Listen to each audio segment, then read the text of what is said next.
Hello and welcome to the podcast that is less Esteval and more Carabao. It's the big man up top. It certainly is. How are you doing, Joe? I'm good, thanks, Ed. I don't know if that intro worked. I think I like it. Carabao feels quite big man up top. It does. Yeah. You know, still good, but you know, not the best. Not elite. Not the best energy drink out there, is it? We can't possibly speak of the quality of Carabao. I've never had any, so Neither have I. I'm sure it's fine. You doing well? Yeah, very well, thank you, Ed. Keeping well. Good, yes, good. what a weekend. Oh, what a weekend, Joe. So much to talk about. Not least, the big news in the Jervis family household is that my daughter has started reading the Horrible Histories books, Joe. Huge. Do you remember those? I do, yes. Yeah, yes, very good. Exactly. Started out with the Vile Victorians, went on to the Rotten Romans, and is now reading the Terrible Tudors. Insert Tottenham joke. Insert Tottenham joke. I couldn't find their current manager anywhere. What's going on? Dear, give him time. Give him time. What are we going to talk about today, Joe? Well, we are, of course, going to talk about Tottenham. We are going to talk about the Carabao Cup final as well. We're going to talk about Newcastle Sunderland. There's just a lot of narrative going on. There certainly is. England, Ed. We are going to talk about England, as well. Which is why you stumbled over your words there. Yeah, we are going to talk about the England squad and what that means for this summer's World Cup. The biggest squad ever announced. Biggest as in, you know, largest. Largest Yeah. in size, but also it's quite significant, isn't it? It is, yes, absolutely. The final squad before the World Cup announcement, the big one. So we're going to chat about that. We are. But first, before we do all of that, it's Bible Ballers time, Ed. It certainly is. Who's quizzing who today, Joe? I will be quizzing you. Oh, lovely stuff. The way this works is I will ask you a question about football, because this is a football podcast. Yes. And it's going to involve a Bible baller. What's a Bible baller, Joe? A Bible baller, thanks for asking, Ed, is a footballer who shares their first name with a book of the Bible. We have to keep saying it just to remind ourselves of what this even is. Yeah, you do. And look, eventually it'll become a thing, but right now it's not. It's not, and we're okay with that. It's fine. Quiz me. So, World Cup fever. Yep. It is time for the squad announcement we're going to talk about later on. But I want to know, name me every Bible baller that was part of England's last World Cup squad, 2022, and there are 4 of them. You mean the squad for the World Cup? The actual squad. And there was 4 Bible ballers, right? And some guidelines here. Yeah. Their names are exactly as they appear in the English Bible. Okay. So no Marcus Rashford. Well, I couldn't possibly say, but there's no, like Spanish versions. Yes. Okay, any of that. There's no tenuous. Is that their real name? Okay. Well, thank you for that. I think I can do this one. Do you want to do it now or do you want to do it later? No, let's do it later. I might need all the help I can get. And fine. Maybe chatting about this current squad will help us out. Help you out. Yes. Let's do it.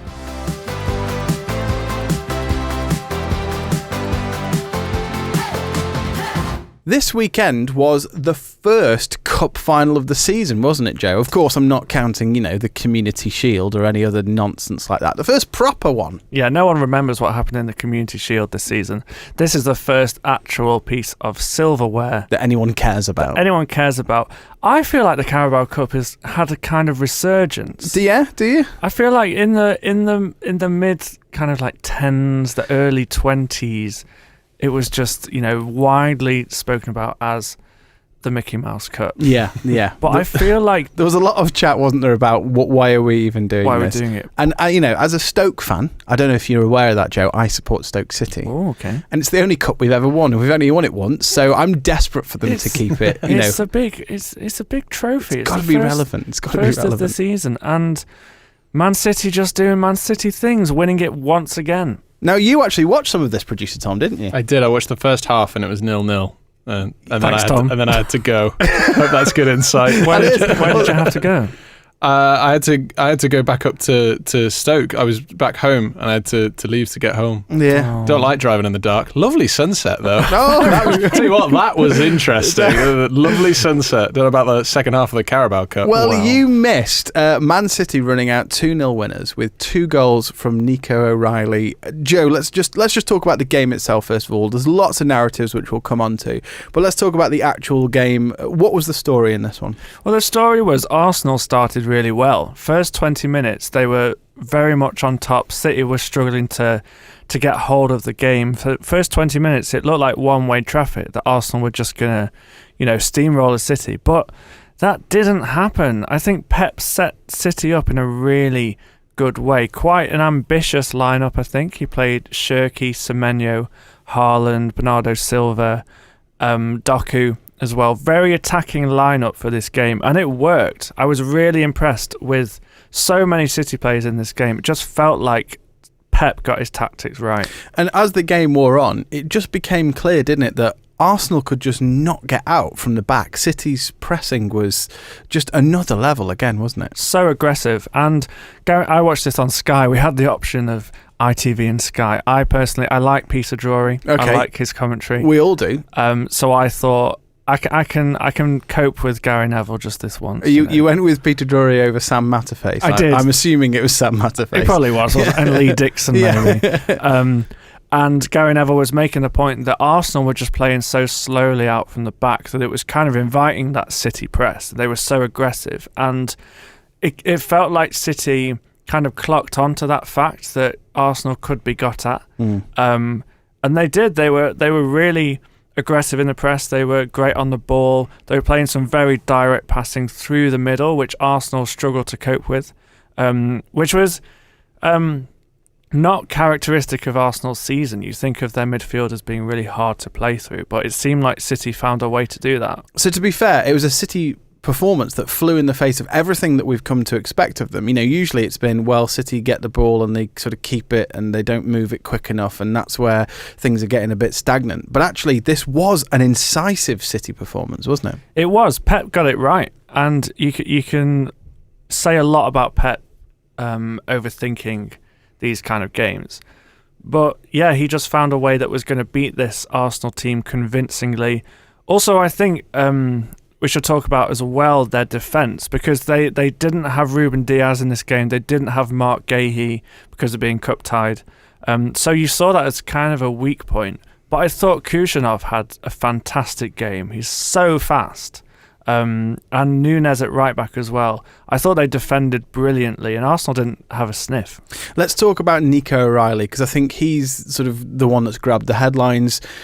2 goals in this one, and we'll come on to touch about the mistake from Kepa that led to the first goal, but a really great game for him, and he's really in quite a lot of form at the moment. He is, and I feel like he's not really been spoken about. We spoke a lot about young players this season, being Max Darman last week, Rio and Gamero for Liverpool, but Nico O'Reilly's probably had the best season of all of them.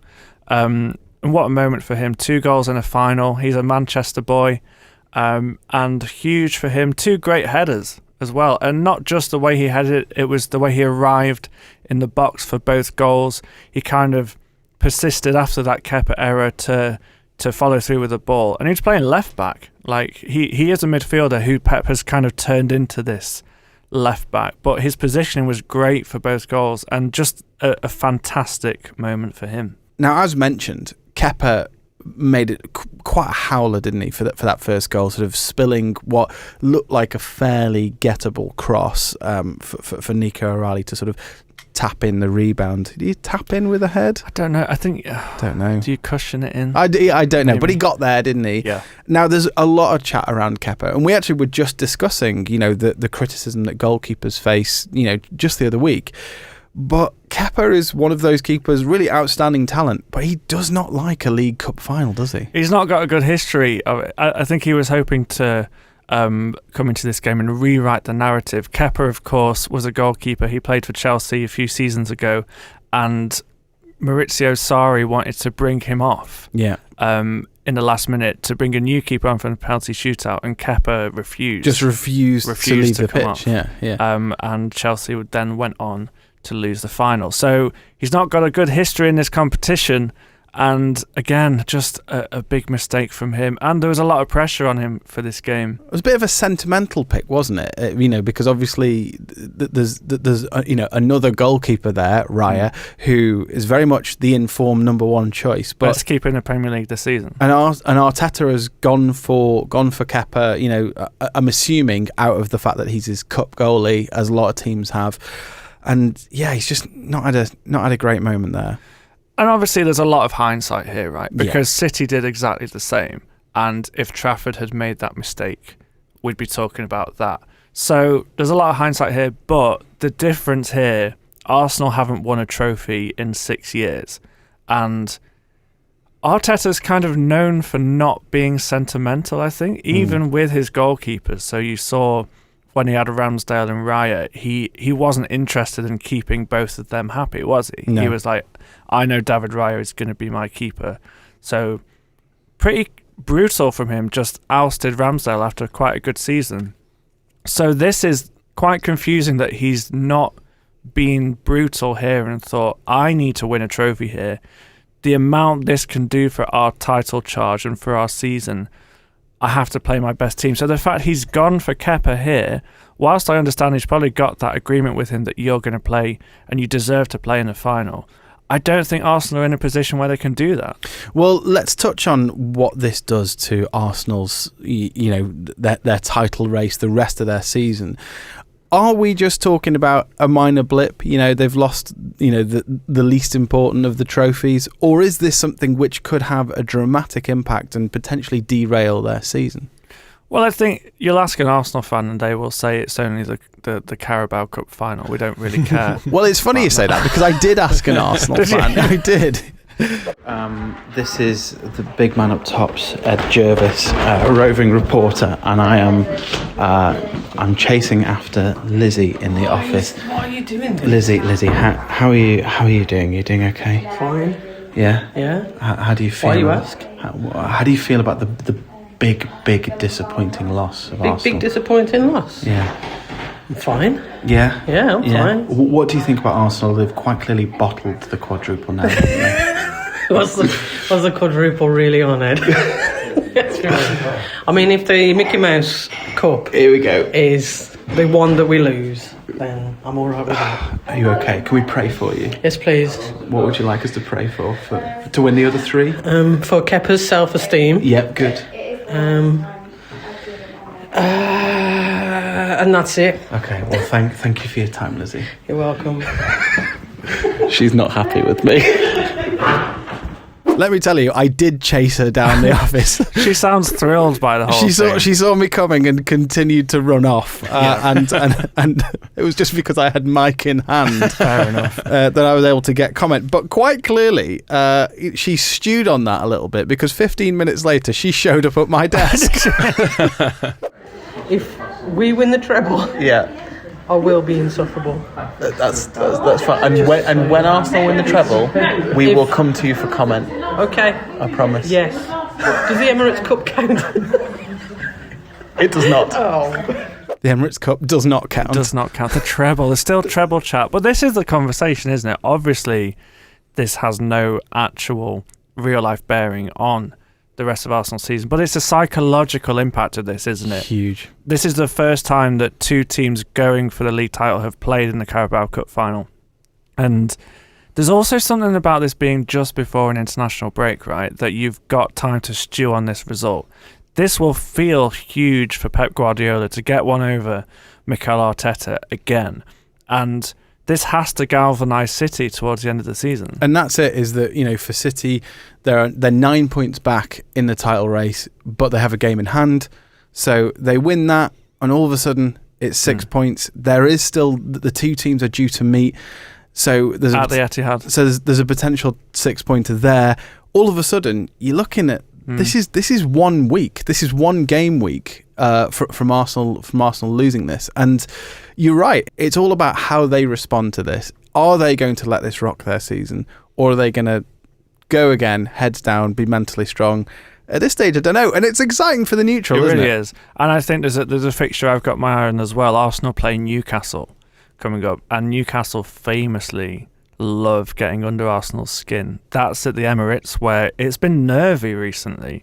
I think that could be a crucial game.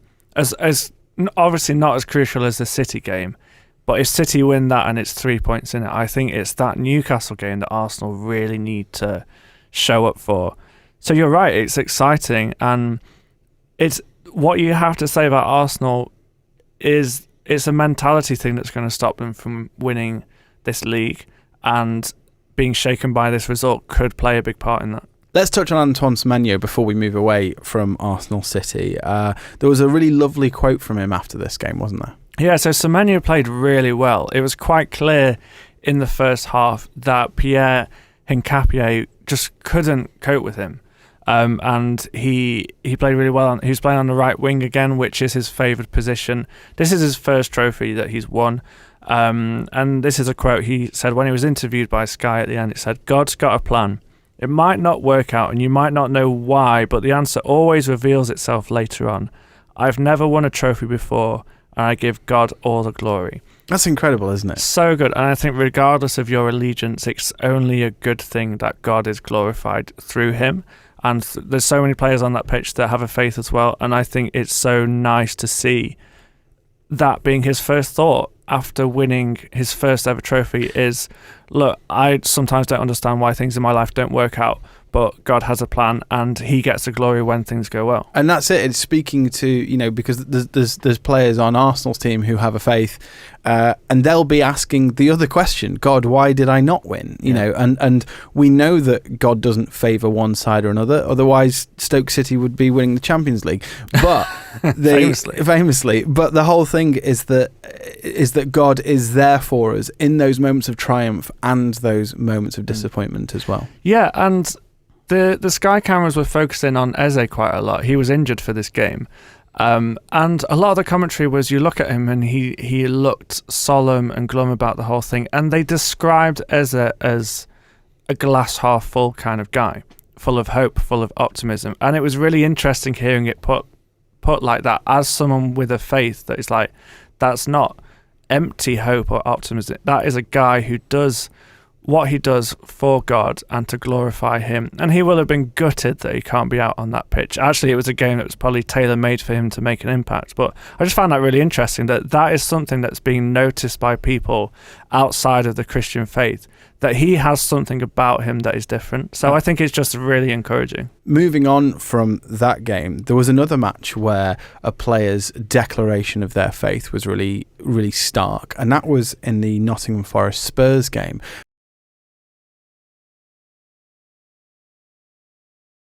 When Taiwo Awoniyi scored for Forest in this game against Spurs, he took his shirt off to reveal a vest that said, "God is the greatest." And again, amazing that he, I think in his social media posts afterwards, was giving all glory to God in a moment where it could be so easy to enjoy our own success. And there's nothing wrong with that, being happy for yourself when something goes right.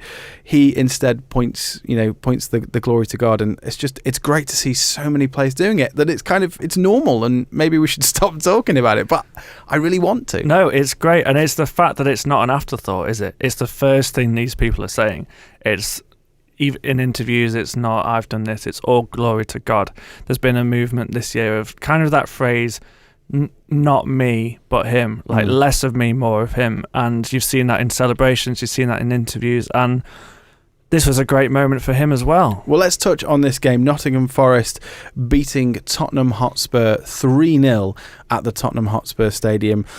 This was an incredible result given the situation at the bottom of the table. Relegation 6-pointer. The Spurs fans showed up, didn't they, first and foremost? They did. They really did. There was a planned protest at the start of this game against the owners, and clearly at some point the fans decided that wasn't the right thing to do.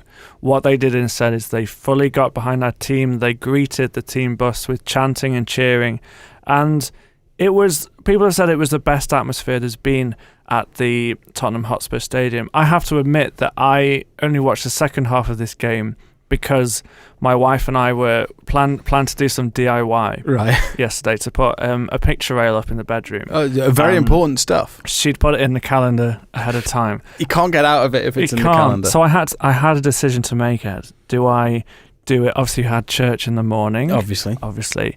And then we got home. Do I do it during the Tyne-Wear derby, the Spurs-Forest game, or the Carabao Cup final? Right. I mean, what would you have done? I'd be going for the Tyne-Wear derby personally. Would you? Yeah, I think. Oh, I just thought it was such a big game. I went for the first half of Spurs-Nottingham Forest, and then I was going to say, it depends how quickly you put a shelf Well, up. yeah, we were driving home from church, and I said, it's quite good, really, because this should only take like 15 minutes, right? And she said, well, I don't know. It took an hour and 15 minutes. Oh, goodness me. Quite a frustrating time, but it looks wonderful. Anyway, that's by the by. Spurs fans showed up, and ultimately they were let down by their team, weren't they, on the pitch? Yeah, again, just sort of, I think there was this sense from the sort of previous week that maybe with that big result against Liverpool, maybe Spurs could turn the corner. And with the fans turning up as it was, I imagine that the optimism was at an all-time high,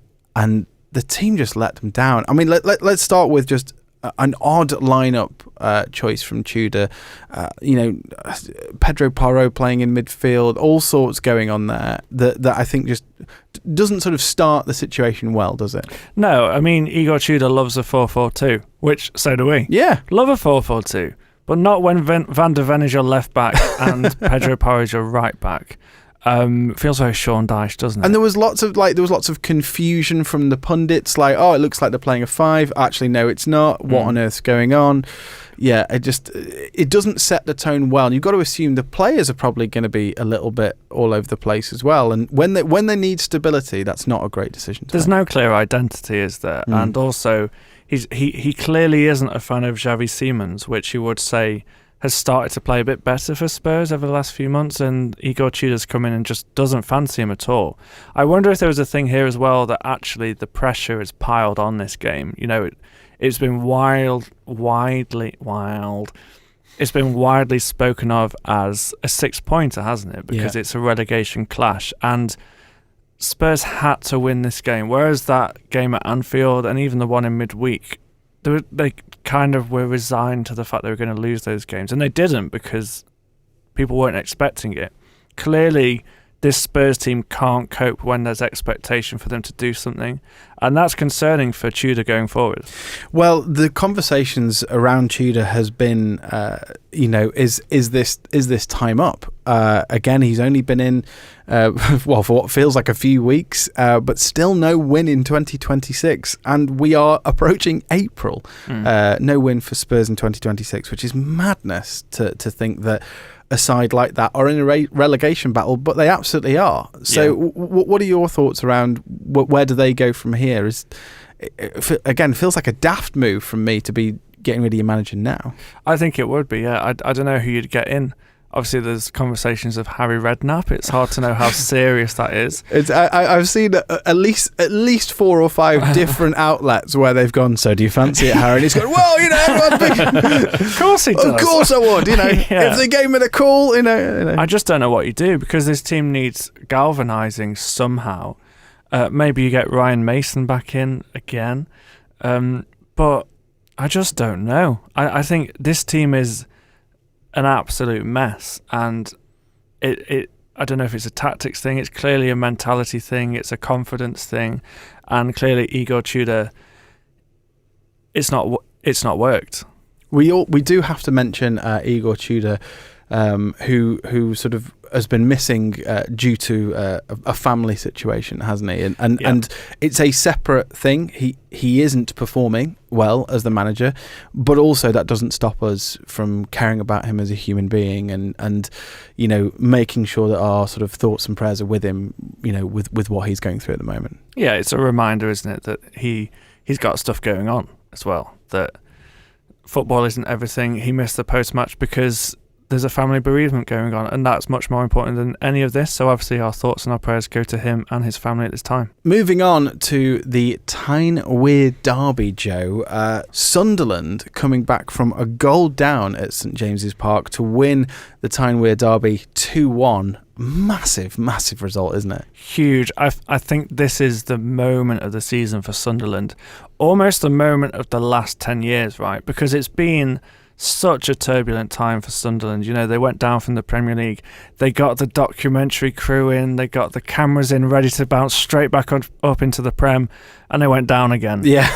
So it's been a really turbulent time. So this is just the pinnacle for them. It's all been worth it because we got a last-minute winner at St James's Park. Just a huge moment. Where do you think it's gone wrong for Eddie Howe and for this Newcastle project? Because they just seem to be on a bit of a roller coaster. Ever since Howe's come in, it's like really great phase here. Then it all seems to go wrong. Is he the right man? Then all of a sudden he's back in charge again. I'm not quite sure what to think. Like, are they just sort of stagnant? Are they going to make some significant progress under Howe? Well, I think it's very much been one step forward, two steps back, hasn't it? They had a great season last year winning the Carabao Cup, getting back into the Champions League, and then it's been a really poor season. Their season's almost over already. They're out of every cup. Terrible performance against Barcelona this week, and they're going to struggle to make it into any European spot. So yeah, I don't know where this is going. I don't think Eddie Howe. I think it's widely seen that Eddie Howe isn't the guy to take this further. It's going to be really interesting to see what the ownership think, because clearly we've spoken about their owners before. They are a private investment fund from Saudi Arabia, and they've seen Newcastle as a project to come and invest a lot of money in and to make a stamp in football, in English football, in European football. It's going to be interesting to see, are they bored of this project? Are they interested in carrying this on? If they are, then I think they get rid of Eddie Howe and they bring in a bigger manager that's going to take them further. Or are they not that bothered anymore? I think it's very important for us to touch on an incident in this game where the referee had to stop the match because of the discrimination. Where the referee had to stop the match because of racist abuse and discriminatory chanting or things from the crowd in that nature. Tell us a little bit about what happened here, Joe. Yeah, so this all revolved around Lutcherel Geertruida, who is a Sunderland centre-back. He experienced some racist abuse from the crowd, and it was actually Granit Xhaka that picked up on this, and as the captain went to the ref and said, look, this has gone on, and the referee rightly stop the game, and it's now a police incident. It's being looked into. Newcastle have said that they're looking into this, but it's just depressing that we're talking about this again. It was only a few weeks ago that we spoke about this kind of thing. Also, Ibu Konate experienced some racist abuse on social media from Galatasaray fans following the performance in midweek. And what struck me here is it's another depressing incident. There's two statements that have come out from Liverpool and from Sunderland, and these are very, very strong statements, which, obviously, this is a horrific situation, but I find it encouraging how strong these statements are getting, that it's really calling out racist abuse. It's using the strongest possible terms to condemn this, showing that this is still such a serious situation. These statements are getting stronger and stronger because more things have to be done about it, and we can't talk about this kind of thing enough, can we? 100%. And actually, interesting, I saw something on social media around Port Vale Football Club the other day, who they had to make a similar statement, not about an in-game situation, but they just sort of said that the amount of discriminatory posts, discriminatory comments left on their social media posts, just, about all sorts of things, but particularly around race and religion. They just sort of came out and just said, like, look, this isn't on. Like, we are having to deal with this, after posting some remarkably sort of benign posts. This is not how people should be talking in society. And I thought fair enough. They've called it out, and you're right. We need to keep talking about it. Is that we, particularly as Christians, cannot reconcile making comments like that or abusing people like that and following Jesus, and we have to be standing up for whoever experiences this sort of thing. Right, we've had a contact from Stat Matt. Here he is. He's back. He's back with his brand new theme tune. Should we have a listen? Well, let's hear. When numbers fall flat, fancy that. It makes sense because of Matt the Stat. There are less than 10 games to go now in the EFL. It's vital that teams start to find form and keep momentum going. Looking at the form guides from the last 6 weeks, in the Championship, Middlesbrough fans may be starting to worry as they have picked up just 9 points off the last 18 and are now just 2 points above the playoffs. Derby fans might be feeling slightly happier with 12 points from the last 18 and now just 3 points off the playoffs. In League 1, Plymouth are just 1 point off the playoffs with 13 points from 18. And in League 2, Oldham, despite being 11th, are just 4 points off the playoffs and have racked up 16 points from the last 18. And they've also achieved a goal difference of +9 in those games, showing that in the EFL, it really is all to play for. When numbers fall flat, fancy that. It makes sense because of Matt the Stat. It really works, doesn't it? Particularly when the music comes underneath him speaking. Yeah, It's so speaking good. really serious stuff. Yeah, and well done. That's you with your recorders. very jovial jingle. But thank you, Stat Matt, again. But just a really interesting point, isn't it? That it's all about momentum at this point of the season. And there are teams that are maybe mid-table, but they've been picking up wins and they look like they're going to pick up more wins that will be thinking, here we go, playoff push. Their season's going to be exciting towards the end. And then there's teams in the playoffs who are sort of faltering and thinking, oh, we might end up in mid-table. So it just really is that time where, you know, you always talk about a team that makes a late surge or teams that do well or drop off. And we're getting to that bit of the season, aren't we? We are. You, of course, speak a lot about your beloved Stoke City, don't you? And throughout this season, you've come up to me in the office and just said, playoffs on, or like playoff push is happening. Yeah. Where is Stoke now? I think we're 14th, 15th. Yeah. Oh, After a 3-1 defeat shocking. away at Preston, who haven't won in 8 games. Yeah. You know, it's just, yeah. It's difficult. Our season's gone, but that, you know, other teams, they're having good seasons, so it's fine. This is the thing. This is the time of the season where things can happen. You know, I go to my barber's maybe once a month. Okay. He's a West Brom fan. And things have changed from month to month of how they're doing. Yeah, they've actually had quite a bad season this year. Is that the first thing you ask? How are West Brom getting on? This is how the conversation goes. I sit down and he asks me what I've been up to. I say not much. And then I'm like, how are Baggies doing? Yeah, good. We get there very quickly. Yeah. Because we only have 20 minutes. Yeah. We need to cover West Brom and then we come on to Liverpool. Okay. So that's how it goes. But you always ask how the Baggies are doing, not West Brom. No. It feels right to call them the Baggies. That's right. Anyway, that's by the by.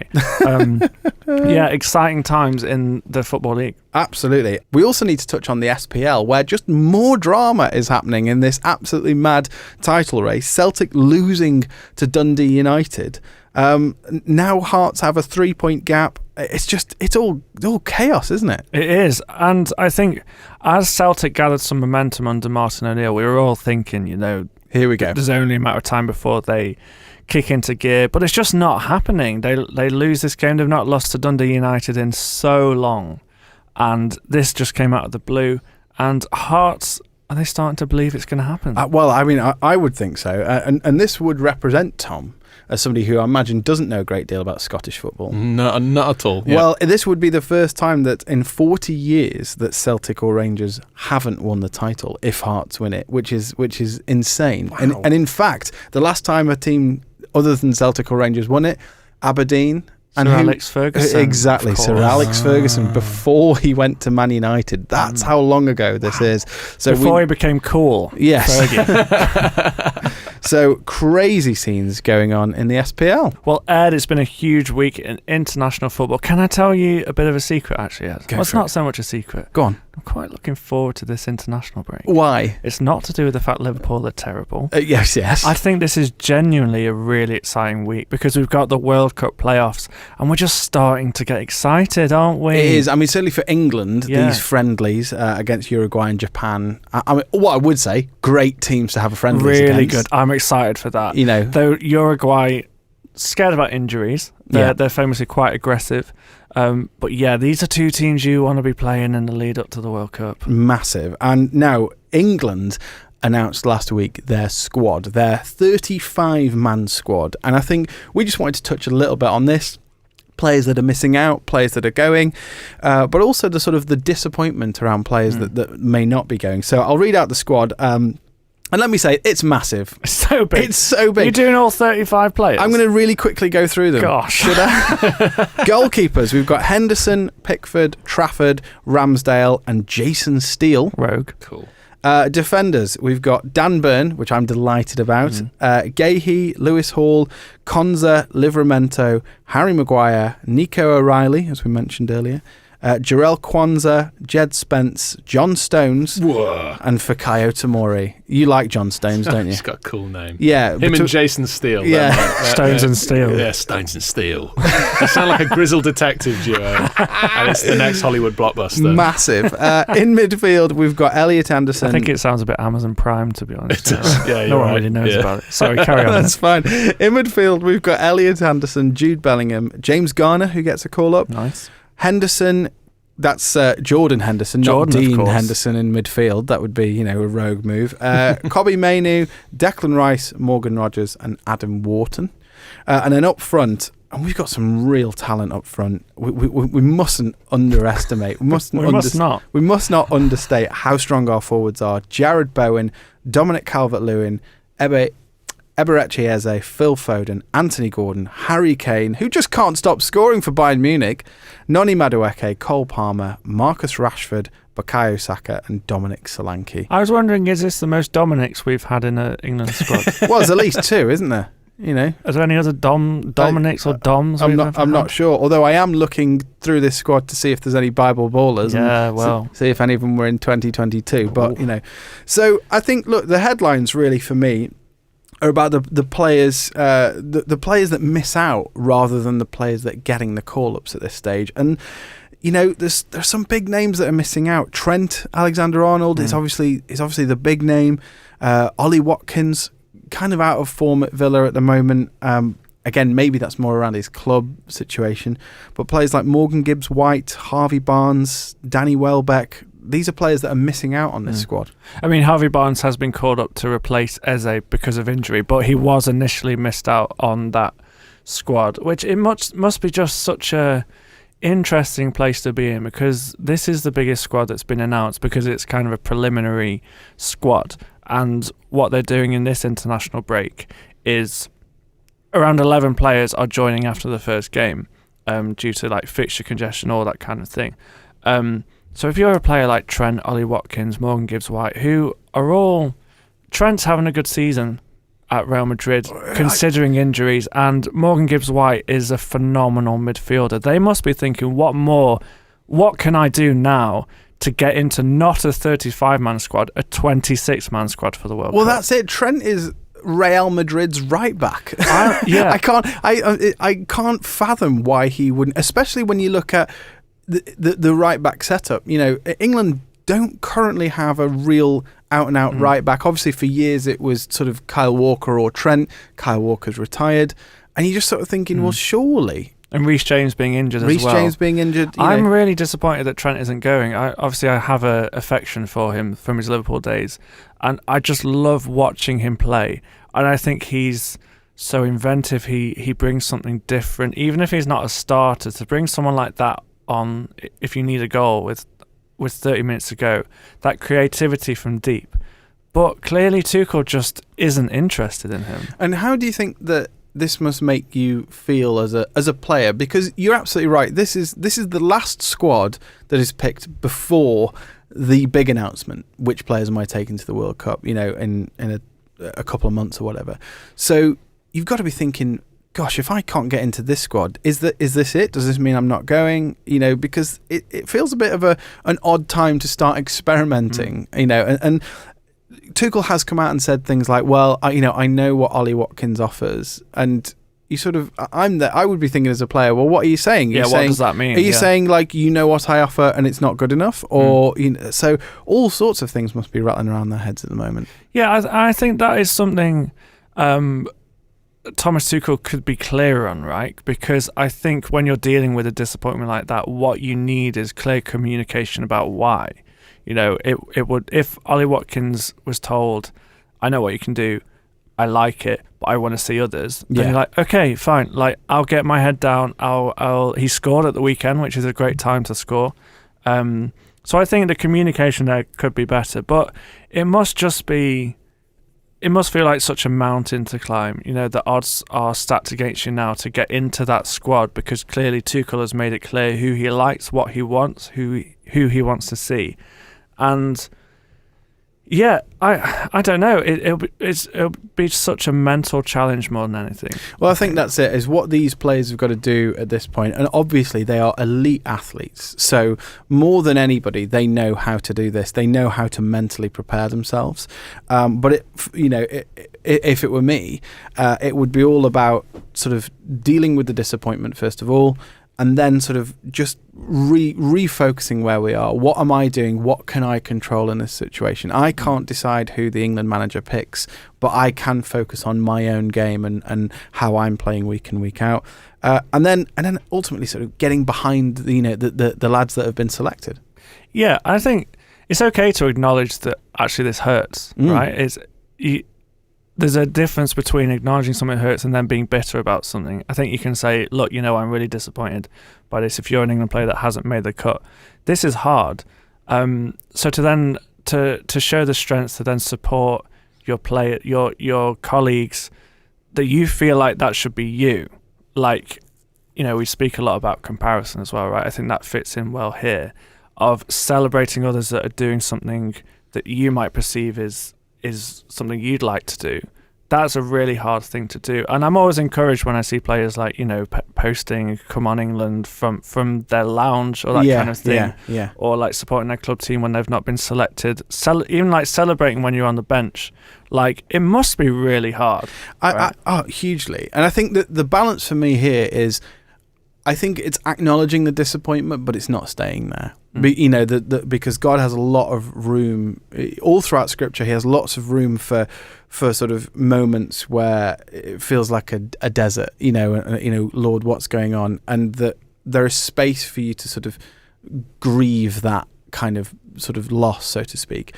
But actually, that's never God's heart for us to stay in those places, and it's always for Him to move us on. There's a really lovely story in the Old Testament. In 1 Samuel, the story of sort of David's selection as the new king. Now, David obviously is a really sort of crucial figure to the Old Testament, but his story is that he was regularly overlooked by many, and particularly when Samuel comes to sort of select the new king. He's overlooked by his family, the people who know him the best. And verse 7, which I think is amazing. But the Lord said to Samuel, "Do not consider his appearance or his height, for I have rejected him. The Lord does not look at these things that people look at. People look at the outward appearance. But the Lord looks at the heart." And that's just something really amazing about that sort of, there's an extent to where, now I'm not comparing Tuchel to God here, right? Far from it. But there is a moment where players that have been picked, whether that by Tuchel or their club manager or whatever, they have to trust that the manager sees something in them. Doesn't matter what the fans think. Doesn't matter what their peers think or anything else. But actually, it's all about what does God think of me? And I think that's something that they can do, is reminding themselves about their own identity, not what the noise is, so to speak. They're not defined by being selected for this squad. Absolutely. Right. I was just thinking that actually having those players in the squad that have a faith, what difference must that make? You've got Eze in there, you've got Mark Gahey in there, and countless others that I can't remember off the top of my head. But you've got players in there that see their identity as much higher than this selection, than this calling of being a footballer. They see it as, what God sees in them, as a son of God. I wonder what impact that could make on players around them, on players like Trent, on players like Mon Gibbs-White, Ollie Watkins, of being around those players, of kind of reframing this. Absolutely. I think, you're right. It does come back to this reframing thing, and this idea of us realising what team we're on. We're not here to push our own agenda. Obviously, of course, these players are going to be disappointed.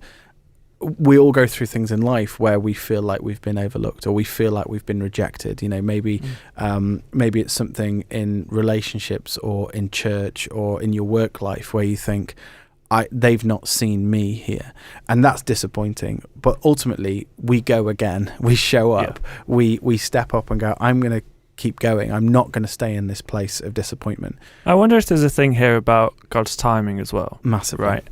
And I wonder if we could go back to that Semenyo quote we spoke about before. We very much read that through a positive mindset of he's just won a trophy. He said that God's got a plan, and he kind of alludes to like what you think your plan for your life. It might not work out and you might not know why, but the answer always reveals itself later on. And then he speaks about giving God the glory. But it's interesting now reading that through this lens of, I don't understand why I'm facing this disappointment. Why this? Maybe it's a job you really want. Maybe it's a relationship that you are feeling like you want to get married. Look, I feel like I'm ready to get married. Maybe that's why you feel, and it's not happening. Maybe I really want to be a parent. I'm striving for that, and it's not quite happening right now. Looking at this kind of disappointment through the lens of God's timing, of it being not now or not yet kind of thing, I think it's really hard, right? It's really hard, but I think all we can do is control what we can control and trust God with the rest. What we say is, it's not in your timing, God, and I'm disappointed, but I'm going to be ready for when it is my time, for when you do call my name, and when it is the moment for me to step up. And hopefully that's what some of these players who will be disappointed can really focus on in this season.